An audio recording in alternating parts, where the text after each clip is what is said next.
Hi, Geeta. Hi. Thank you for interviewing with us today. My pleasure. I understand that you have taken and finalized ATT, Advanced Teacher Training. Yes. And you're now RYT 500 certified. I am. I think that's the first time I've heard it. Thank you. You're welcome. How does it feel? Oh, it feels phenomenal. It feels relief. It also feels very empowering. And I feel very grounded and centered in my practice now and much more able to share it. Great. Yeah. When you had decided to embark on teacher training, did you expect to take it all the way through? I had no idea what I was in for. I came to Yogaville in 2007 for the basic teacher training. And within the first couple of days, I knew I had found home away from home. It just felt that sense of community and gathering and sharing was just so overwhelming. I felt like I could just really fall into being myself. And instantly I knew I wanted to do ITT, the intermediate teacher training, the next summer, which I did. And then I needed some time out in the world, and I needed more experience and sort of boots on the ground teaching yoga and living the practices myself. So it took another 5 years till I came back, and I felt like I was really ready for advanced teacher training. I think what tipped the scale for me knowing I was ready is that I was beginning to feel sort of stale and bored of listening to myself while teaching yoga. Like, I've kind of lost my thread to the source. I've lost that spark, and I need to go sit at the feet of teachers who are much more advanced than I am and just sort of bask in that glow and reconnect and then bring it forth again. So I knew I was ready for the next level. So 5 years between 5 years. Intermediate teacher training and advanced teacher training. Yeah. And so what do you think is the difference between, or if you could summarize, the difference between intermediate and advanced? What would that be? Well, the experience for the advanced teacher training, you're a bit more on your own because you're more steady and grounded in your own practice. So they give you things and they say, now go do it. Whereas definitely in basic teacher training, you're just babied and held all the way through. But now when you have more grounding for yourself, you can do more for yourself. So they raise the bar higher in that way. And then with the actual teachings themselves, it moves to an even subtler level of awareness. Whereas at first we're really concentrating, where does the foot go?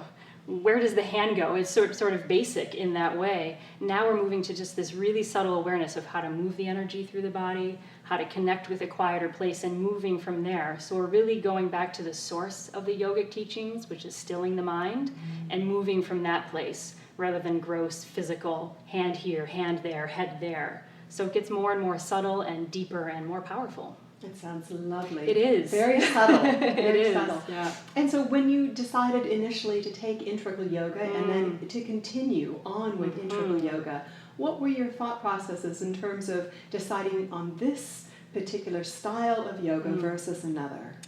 Well, for me, it was quite obvious. I had dabbled in lots of other styles until I felt like I found my home in integral yoga. And for me, the real sort of key factor, well, there were two. One was the connection to the root source of the text, Sri Patanjali and the Bhagavad Gita and all the ancient scriptural tie-in to what we're doing, so we never lose that base.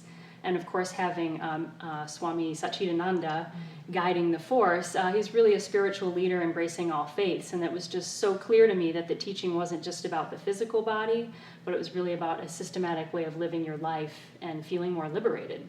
So there was that component. And then integral yoga for me suited my body type because I'm very energetic and going, and integral yoga calms me down. And it's really taught me through the asana, through the breathing practices, through the scriptural study, that letting go is actually the means to getting farther. And I experienced that in my very first integral yoga class. I stopped pushing and I stopped muscling the poses and I just let go. And within a week of letting go, suddenly I was farther in the poses that I had been in 10 years of doing yoga. And it was like a revelation for me that letting go actually allows more to flow. And I've been trying to remember that ever since. That is lovely. Even when you started speaking about letting go, you slowed down just a little. Yeah. That's lovely. Yeah. What do you intend to do with your certification? Great question. I also teach yoga for the special child, and so that's a practice very near and dear to my heart. And the founder of that, Sonia Sumar, is also affiliated with Integral Yoga, and she lived here at Yogaville for a while. So the two are very closely aligned with just a few adjustments. So of course I'll continue my work with my special needs children and adults. And then I'm also sort of spearheading an effort where I work to develop a yoga department. I'm also a musician.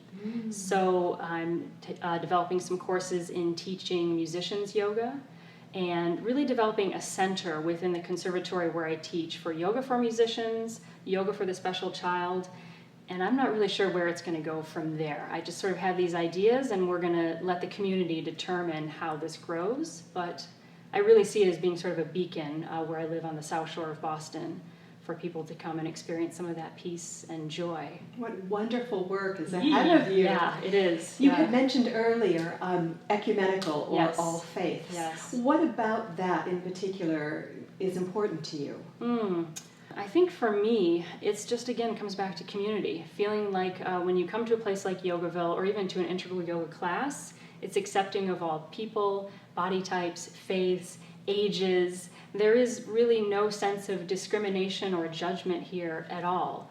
And I get that particularly every day at noon. We're blessed here to walk down to the Lotus Temple for our noon meditation. So it's a lovely walk through the woods on a winding road, and you come across this beautiful Light of Truth Universal Shrine, shaped like a lotus in which each petal represents a different faith. And sitting in there, you can just feel encompassed in that wider philosophy that truth is one, paths are many. You can just feel it, and you sort of just, again, relax into yourself. So for me, just, I can be me, and that's it. And you can be you, and you can be you, but we're actually all just one. It's very peaceful for me. It's so lovely to meet you and likewise see your vision and have the opportunity to spend some time with you. Thank you you so very much my for spending pleasure. time.